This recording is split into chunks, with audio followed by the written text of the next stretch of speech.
Commanders! Hello to the last episode of the Melliodas Gaming Alliance's Battle Royale, as we are going to continue the final battle between Carthage and the Jackals. Just a small recap before we start today's episode. The Jackals, they launched a huge land invasion on the lands of Carthage in the Middle East, aiming for the capital Carthage. They are relying on their armored divisions, main battle tanks, mobile artilleries, and more importantly, they are relying on open lands and deserts for their divisions to be fast.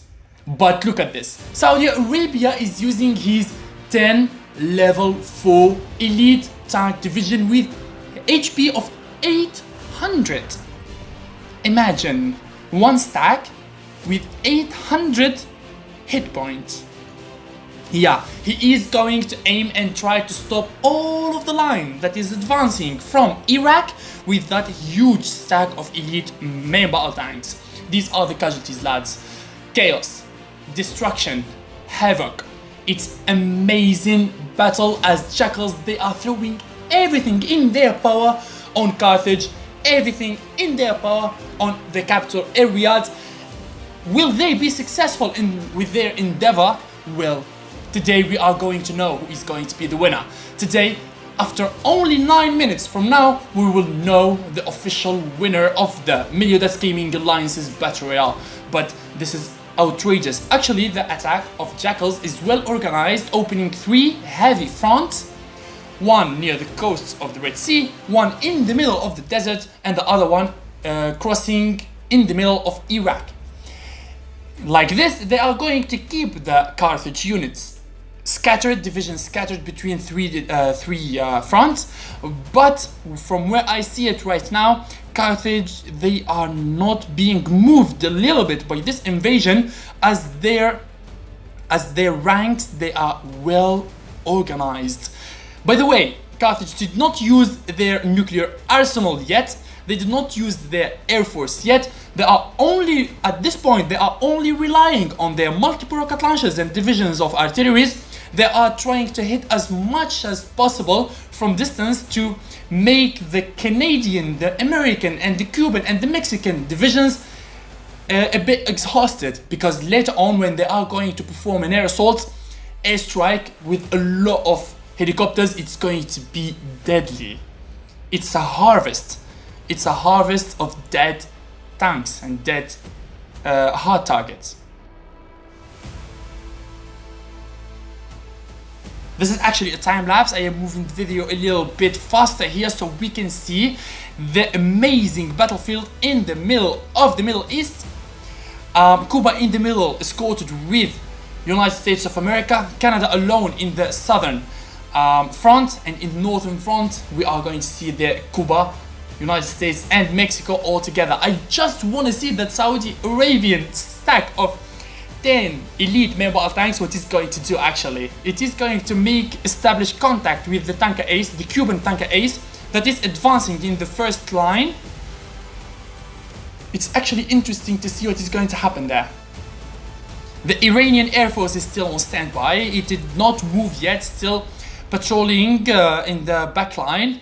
Of course, they are guarded by the stealth air superiority fighters, the Saudi Arabian stealth air superiority fighters. The Saudi also max level drones, they are scouting for special ops, etc. So yeah, this area is a no-fly zone here actually, but the Jackals attack is quite frightening. Look at that, look at the Cuban divisions, they are going back. Look at that. In the northern front, in the middle of Iraq. As soon as I saw the Saudi Arabian huge stack of 800 hit points, they are heading back. Yeah, I agree. It is intimidating actually. When I see a stack like that coming for me, it's going to be intimidating. Well, also now Saudi Arabia has decided to come back, advance, come back. I don't know what he is aiming here, but yeah. Everyone is focusing their artillery power on that division. I think that Nubluk is going to lose it very soon. But that stack alone has intimidated all of the Cuban army. Look at that. It has been actually stopped them from advancing because they are going back now. They are fearing to establish contact with such a huge tank. I believe the goal of that tank is not to kill those armies, but to buy them by Carthage sometime. Okay, so yeah, the American breakthrough here. They managed to be now 2 provinces away from the capital, Riyadh. But Saudi Arabia is extremely exhausted by the artillery fire of Carthage. It is going to die soon. Yeah, Jackals, they still have a lot of land radars. There are a lot of divisions that are advancing through Iraq. But it's actually interesting and exciting. I really want to see what is going to happen here. Will the Jackals, will they be able to get to Riyadh? Will they make it a success? Will this mission be successful? Well, we never know until we see it. Yeah. By the way, the airstrikes has started with the Iranian elite helicopter wings.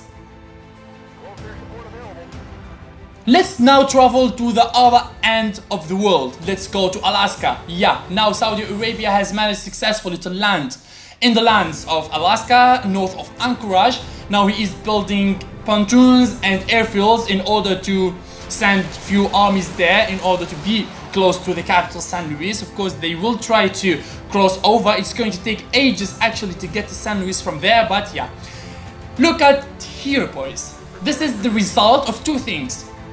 The Carthage airstrikes and the cruise missiles.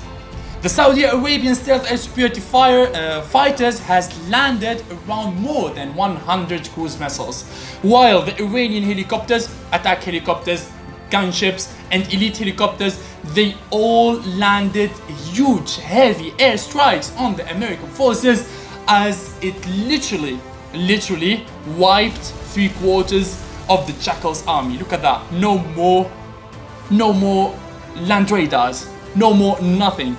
It was actually impressive.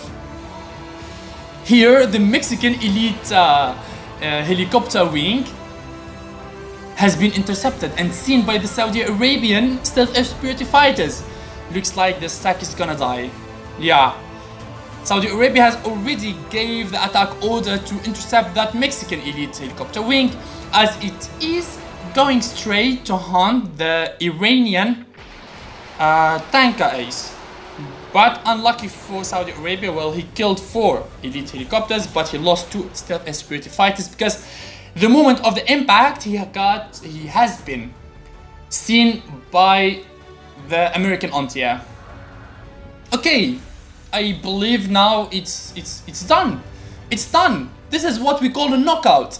It's done. Jackals has lost all of their armies.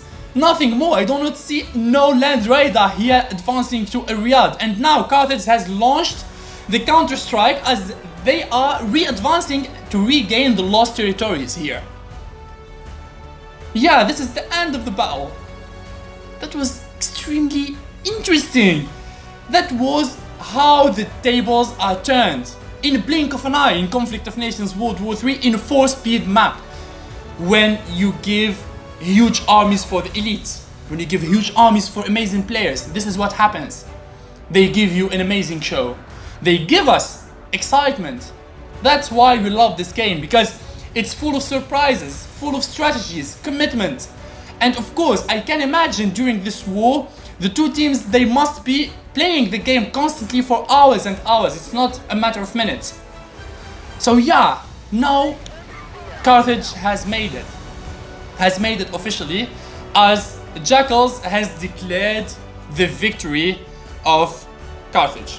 Yeah, officially United States of America, the leader of Jackals, has announced their retreat, their surrender, and gave the victory for Carthage, because yeah, Jackals landed heavily in the Middle East. They sent everything in their power on Riyadh, but they lost everything.